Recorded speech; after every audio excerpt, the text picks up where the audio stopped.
Anggota Dewan Pakar Partai Gerindra Bambang Haryo Soekartono, mendesak pemerintah melalui Kementerian Kesehatan untuk menunda pemberian vaksin terhadap anak usia 6-11 tahun lantaran mencuatnya informasi sejumlah anak di Indonesia mengalami sakit serius bahkan diduga meninggal dunia usai divaksin.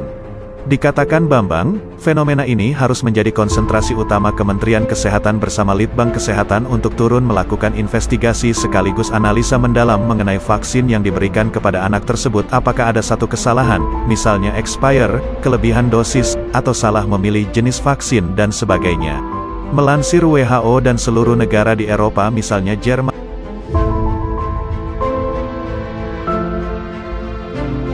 Amerika, Jepang, bahkan Kanada, Singapura, mereka merekomendasikan menggunakan vaksin jenis Pfizer dengan dosis sepertiga dari dosis dewasa yang sudah ditetapkan oleh WHO, kata BHS sapaan akrabnya. Sedangkan menurut Kemenkes tanggal 14 Desember tahun 2021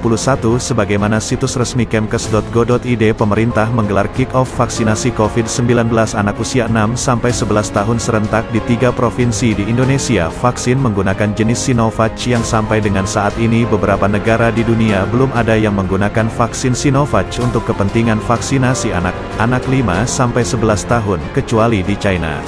Bahkan lebih memprihatinkan lagi, berita dari situs medcom.id 180.000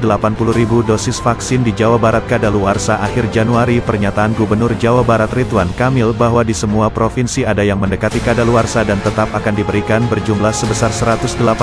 dosis dan itu termasuk jumlah yang terkecil dibanding dengan daerah lain yang rencananya dipakai untuk booster TNI, Polri, dan tenaga kesehatan. Namun beliau tetap fokus akan memberikan vaksin tersebut kepada anak usia 6-11 tahun dan Ridwan Kamil katakan vaksin akan dipercepat diberikan sebelum kadaluarsa yaitu tanggal 18-30 Januari tahun 2022 dengan target 200.000 per hari dan menurut Ridwan Kamil sudah diizinkan oleh Luhut Panjaitan seperti kutipan berita pada tanggal 4 Januari tahun 2021. Saya sangat heran, sedangkan kita saja beli makanan atau roti, jika tanggalnya mendekati expire tidak akan kita beli, apalagi vaksin yang bisa berdampak terhadap keselamatan nyawa dari buah hati kita, kata Ketua Dewan Penasehat Partai Gerindra Jatim. Seharusnya, kata anggota DPR RI periode tahun 2014 sampai tahun 2019 ini, seperti di beberapa negara yang dicontohkan Jerman, Amerika dan Jepang vaksin anak hanya diberikan apabila emergensi atau dalam keadaan darurat yang diinginkan oleh orang tua anak, dan rata-rata mereka menyediakan tidak lebih dari 20% dari jumlah anak-anak di usia 5-11 tahun dengan catatan orang tua anak wajib membuat satu pernyataan bila si orang tua atau anak menginginkan untuk divaksin.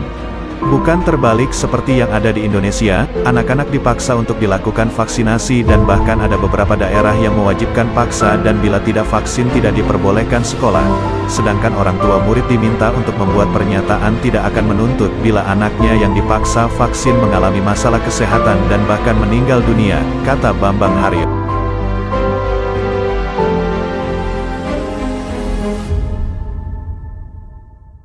Sambung BHS, anak-anak merupakan generasi penerus yang harus kita jaga untuk melanjutkan dan mewujudkan cita-cita bangsa ini, maka pemerintah harus bijak dan teliti untuk membuat kebijakan, khususnya vaksinasi bagi anak, dan diharapkan seperti yang direkomendasikan oleh WHO yang sudah melaksanakan penelitian secara mendalam untuk dijadikan referensi bagi kebijakan pemerintah.